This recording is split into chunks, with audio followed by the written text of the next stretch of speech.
కానీ దేశ చరిత్రలో గతంలో ఎప్పుడూ లేని విధంగా ఇప్పుడు జరగనటువంటి ఒక పెద్ద ఇన్సిడెంట్, ఫ్లైట్ యాక్సిడెంట్ ఇప్పుడే గుజరాత్ నుంచి లండన్ వెళ్ళేటువంటి ఎయిర్ ఇండియా విమానం కూలిపోయినటువంటి విషయం ఇప్పటికే దేశ ప్రజలందరినీ కూడా దిగ్భ్రాంతికి లోనయ్యేటువంటి దానికి గురి చేసినటువంటి విషయం మనందరం కూడా చూసాం.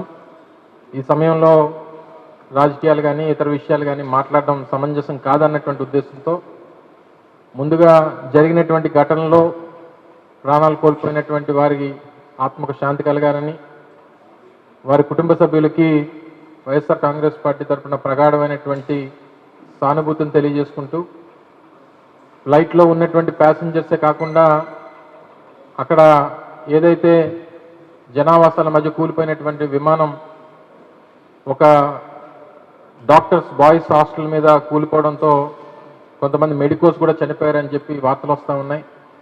దురదృష్టం ఈ రకంగా వారిని వెంటాడింది. మరి ఇంతమంది ప్రాణాలు మరి ఇంకా పూర్తి లెక్కలు ఇంకా రావాల్సినటువంటి పరిస్థితి ఉంది. ఏదేమైనప్పటికీ నాకు తెలిసి దేశ చరిత్రలో ఇటువంటి పెద్దగా ఫ్లైట్ యాక్సిడెంట్ అనేటువంటిది నాకు తెలిసి ఇదే మొదటిదని చెప్పి నేను అనుకుంటా ఉన్నా.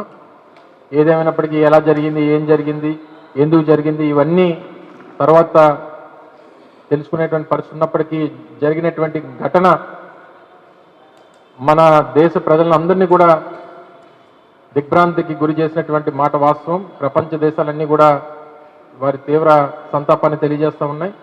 అలాగే వైఎస్ఆర్ కాంగ్రెస్ పార్టీ జగన్మోహన్ రెడ్డి గారి తరపున, అలాగే రాష్ట్ర పార్టీ తరపున, అందరి తరపున కూడా తీవ్రమైనటువంటి సంతాపాన్ని, వారి కుటుంబ సభ్యులకు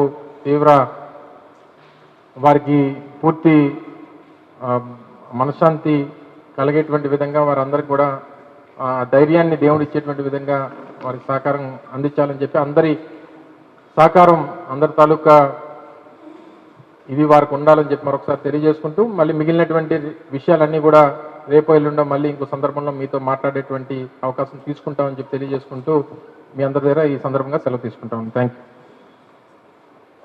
యూ. పార్టీ పెద్దలందరూ కూడా వారి ఆత్మకు శాంతి కలిగేటువంటి దానికి మౌనం పాటిస్తారు. దయచేసి